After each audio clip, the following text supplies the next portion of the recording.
আষাঢ় শ্রাবণের বর্ষা শুধু প্রকৃতিকেই নয়, সমৃদ্ধ করেছে বাংলা সাহিত্য ও সঙ্গীতকেও। স্বাধীনতার 5 দশক পরে 2026 সালকে নজরুল বর্ষ ঘোষণা করেছে সরকার। নজরুলের বর্ষার সৃষ্টি নিয়ে বুধবার সন্ধ্যায় শিল্পকলার জাতীয় নাট্যশালায় হয়ে গেল সঙ্গীত সন্ধ্যা বর্ষায় নজরুল। আরো জানাচ্ছেন সুমনা সুমি।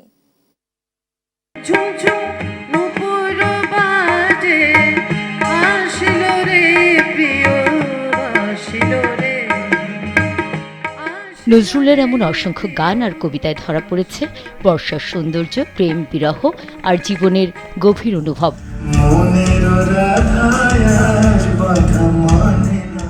তার সৃষ্টিতে বৃষ্টি কখনো মিলনের আহ্বান, কখনো বিচ্ছেদের দীর্ঘশ্বাস, আবার কখনো প্রকৃতির উচ্ছ্বাস। কবির গানে এবার দর্শক সারি উচ্ছ্বসিত ছিল শিশুদের কলকাকলিতে।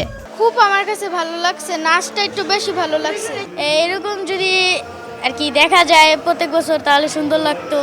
কাঠবিড়ালি পেয়ারা তুমি খাও, দুধ ভাত খাও, এই নাচ ভালো লাগিছে আর গান।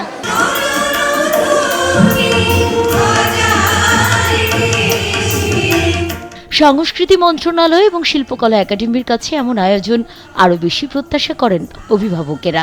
এভাবে আসার পরে তো বাচ্চারা অনেক কিছু শিখতে পারবে, জানতে পারবে। এই প্রথম হলে তো বারবার হলে আরো কিছু জানবে, শিখবে, বুঝবে।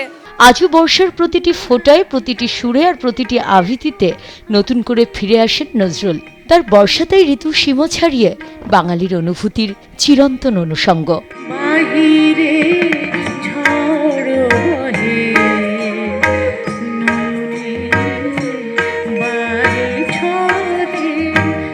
সুমনা সুমি, দেশ টিভি, ঢাকা।